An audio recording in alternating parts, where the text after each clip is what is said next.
Get boss everybody, it's me JS Santi back again for another video, and this time I'm coming to you with a couple of comics I'm going to be reviewing, brought to you by BKBN's Comic Nation. So let's get to it, shall we?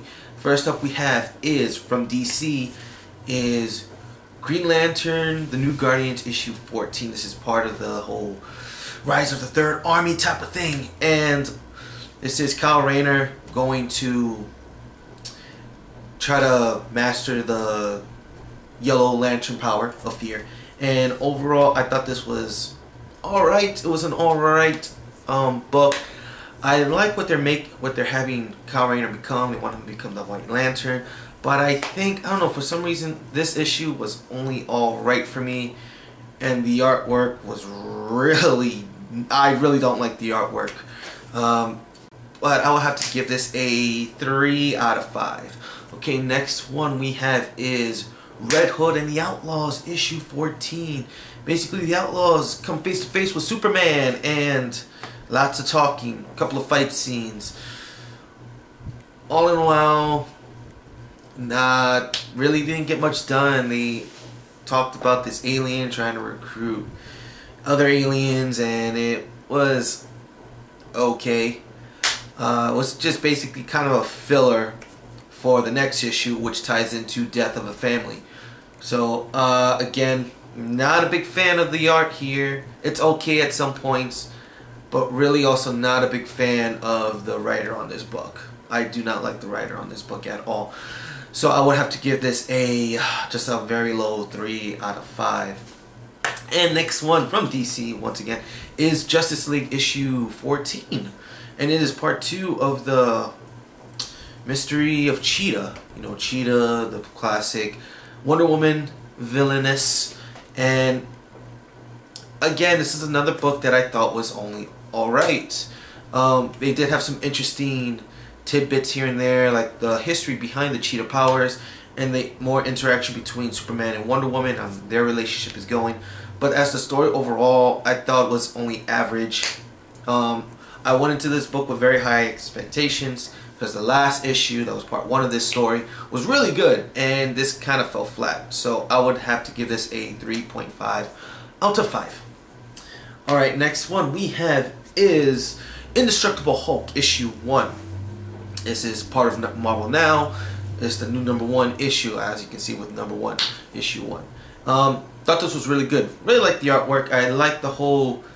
There is a lot of it kind of interacting between Dr. Banner and Maria Hill about the whole situation with him and the Hulk and what he wants to do.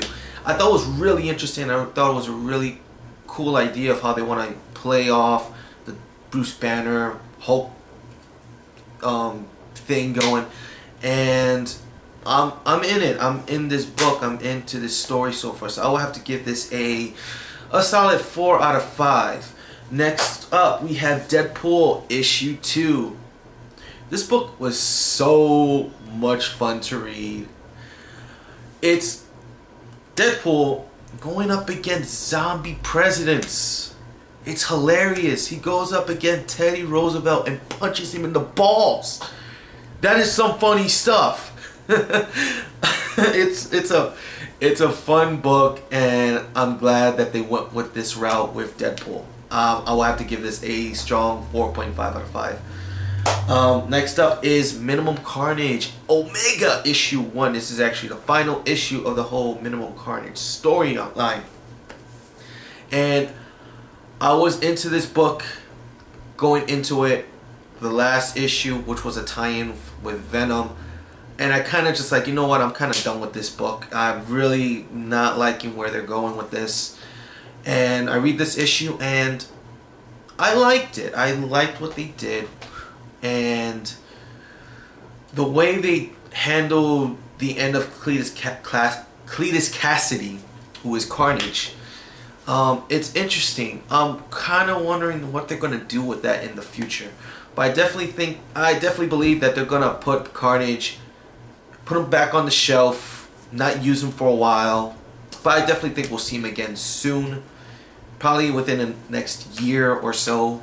But for the ending, I did like it. I I think the art was a bit better in this one than it has been in the previous issues.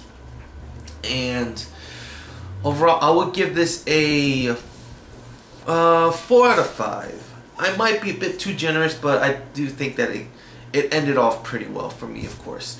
And finally, we have Amazing Spider-Man issue 698. Man, after reading this, I didn't know what to talk. I didn't know what to say. I was literally sitting on the idea of what this book went into, and I didn't know whether I liked it, whether I hated it, if I was being trolled by Dan Slott. But at the end of it, I was, going through, thinking about it. This is part 1 of the story, gonna end in a big way, and all I gotta say is that Dan Slott has turned Dr. Octavius to one of the most very treacherous Spider-Man villains to date. And this is someone who's dying. I mean, I think at the end of the day, when someone's dying, that's when they become their most dangerous, because they have nothing to lose. They really have nothing to lose.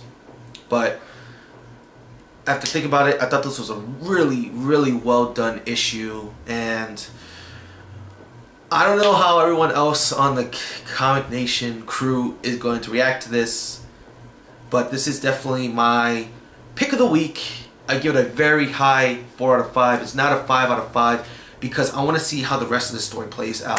If the rest of the story plays out really well, I'm gonna be, it's gonna be high marks for me. But I'm preparing for the worst, and I'm trusting Dan Slott. I'm really trusting him on this book because he hasn't failed me yet when it comes to these kind of big Spidey arcs. So hopefully it turns out really well. So hopefully you enjoy these comic book reviews. You can read more comic book reviews, written or video reviews, at bkbn.net. Also, you can check me out and a couple of the other members of the Comic Nation crew on Comic Nation Live every Friday night, 10 p.m. Eastern Standard Time. It's a 2-hour podcast or radio podcast show. You call in, ask us questions. We go through so many topics. It's a whole lot of fun. Please join us. So until next time, this is Jess. Santi, I'll talk to you later.